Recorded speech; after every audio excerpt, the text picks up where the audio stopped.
Desmame da ventilação mecânica, por Rodrigo Queiroz, Denise Vasconcelos, Paloma Pinheiro e Ramon Santana. Retirar o paciente da ventilação mecânica pode ser mais difícil que mantê-lo. O processo de retirada do suporte ventilatório ocupa ao redor de 40% do tempo total de ventilação mecânica. Apesar disso, a literatura tem demonstrado mais recentemente que protocolos de identificação sistemática de pacientes em condições de interrupção da ventilação mecânica podem reduzir significativamente sua duração.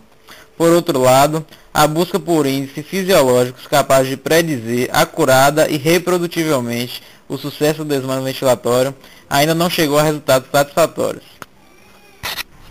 Para iniciar o processo de desmame da ventilação mecânica, é necessário de início identificar os pacientes elegíveis para o teste de respiração espontânea, com grau de evidência A.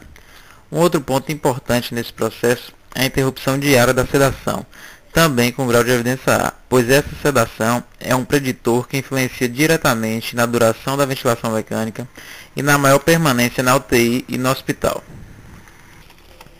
Para identificar estes pacientes, é necessária uma avaliação minuciosa e evidências da melhora clínica, oxigenação adequada e estabilidade hemodinâmica, com grau de evidência B. Para isso, é de fundamental importância observar se a causa que levou o indivíduo à ventilação mecânica já foi resolvida ou está em processo de resolução, se há ou não uma estabilidade hemodinâmica expressa por uma boa perfusão tecidual independente de vasopressores, e a ausência de insuficiência coronariana descompensada ou arritmias com repercussão hemodinâmica. Além disso, deverá ter uma adequada troca gasosa, com PaO2 maior que 60 ml de mercúrio e FiO2 menor ou igual a 0,4 e PIP menor ou igual de 5 a 8 cm de água, e ser capaz de iniciar os esforços inspiratórios. Desses pacientes elegíveis, é feito o teste de respiração espontânea com duração de 30 minutos a 2 horas, e este é muito útil para selecionar os pacientes prontos para extubação. Esse teste de ventilação espontânea pode ser feito de várias formas, mas principalmente pela utilização do tubo T, onde o paciente ventila espontaneamente por meio de um tubo endotraqueal conectado a uma peça em forma de T, e essa com a fonte enriquecida de oxigênio. Pode ser também através do CPAP de 5 cm de água e também PSV de 5 cm de água com PIP de 5 cm de água. Durante o teste de respiração espontânea, podem ocorrer algumas reações que necessitem de uma interrupção do mesmo, que são aumento da frequência respiratória acima de 35 incursões por minuto, diminuição da saturação arterial de oxigênio abaixo de 90%, aumento da frequência cardíaca acima de 140 batimentos por minuto, aumento ou diminuição da pressão sistólica acima de 180 mm de mercúrio ou abaixo de 90 mm de mercúrio, e alguns sinais e sintomas como agitação, sudorese, alteração do nível de consciência. Para os pacientes que não passaram no teste de respiração espontânea, devem ser tomados alguns cuidados, como o repouso da musculatura, com grau de evidência A, sendo que nesse período o indivíduo será reavaliado e serão tratadas as possíveis causas do fracasso. Após um período de 24 horas, poderá ser realizado um novo teste de respiração espontânea, se o indivíduo ainda for elegível para o mesmo. Para o paciente que passou no teste de respiração espontânea, devem ser considerados alguns fatores antes do processo de extubação, como a reversão completa ou controle do evento agudo que motivou a ventilação mecânica, boas trocas gasosas com PaO2 acima de 60 ml de mercúrio, com FiO2 abaixo de 0,4 e PIP menor ou igual a 5 a 8 cm de água, sinais de boa perfusão tecidual, independência de vasopressores com doses baixas e estáveis, ausência de insuficiência coronariana ou arritmias com repercussão hemodinâmica, ser capaz de iniciar um esforço inspiratório,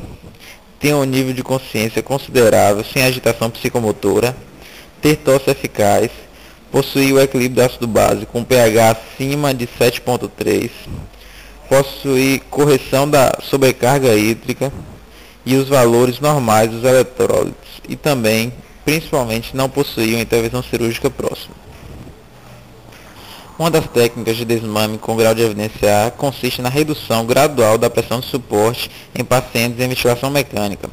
Isso pode ser feito através da redução dos valores da pressão de suporte até atingir de 5 a 7 cm de água, que são níveis compatíveis com os dos testes de respiração espontânea.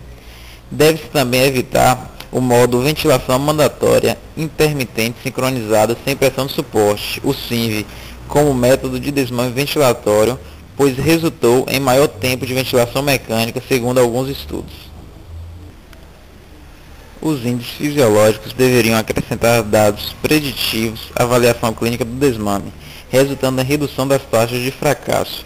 mas pouco auxiliam na decisão de iniciar ou não períodos de respiração espontânea ou na redução da taxa de suporte ventilatório, com grau de evidência B.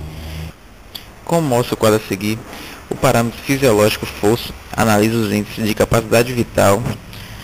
que, em valores abaixo de 10 a 15 ml por quilo, junto com o volume corrente com valores inferiores a 5 ml por quilo e pressão expiratória máxima Pmax acima de menos 30 cm de água, predizem o fracasso do desmame. A endurância analisa a ventilação voluntária máxima acima de 10 litros por minuto, a P01 acima de 6 cm de água e a frequência respiratória acima de 35 incursões por minuto. Já os índices combinados de frequência respiratória e volume corrente acima de 104 incursões por minuto por litro parece ser o índice fisiológico mais acurado, principalmente quando medido durante o primeiro e o terceiro minuto de respiração espontânea. O uso profilático de corticoides sistêmicos para evitar estridor após extubação traqueal e a necessidade de reintubação não é recomendado para pacientes adultos com grau de evidência B. O teste de permeabilidade consiste em medir o volume corrente expiratório através do tubo traqueal com um balonete insuflado e a seguir desinsuflar o balonete e medir novamente o volume corrente expiratório. Se houver escape aéreo em torno do tubo traqueal,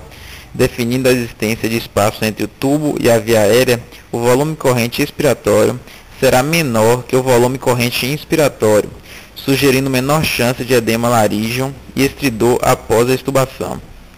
O teste de permeabilidade, portanto, pode ser usado para identificar pacientes com maior chance de obstrução da via aérea por edema ou granuloma após a extubação traqueal, especialmente após a ventilação mecânica prolongada, com grau de evidência C. O acúmulo de secreção e a incapacidade de eliminá-la através da tosse são fatores que contribuem de maneira importante para o insucesso da extubação traqueal, mesmo após um teste de respiração espontânea bem-sucedido. Antes de proceder à extubação, a cabeceira do paciente deve ser elevada, mantendo-se uma angulação entre 30 a 45 graus, diminuindo a chance do paciente aspirar conteúdo gástrico. Também é indicativo que se aspire a via aérea do paciente antes de extubá-lo, de forma a diminuir a possibilidade de infecção respiratória, com grau de evidência D. A traqueostomia precoce, até 48 horas do início da ventilação mecânica, em pacientes com previsão de permanecer por mais de 14 dias em ventilação mecânica, diminui a resistência e o trabalho respiratório, reduz mortalidade, pneumonia associada à ventilação mecânica, tempo de internação em UTI e tempo de ventilação mecânica com grau de evidência B.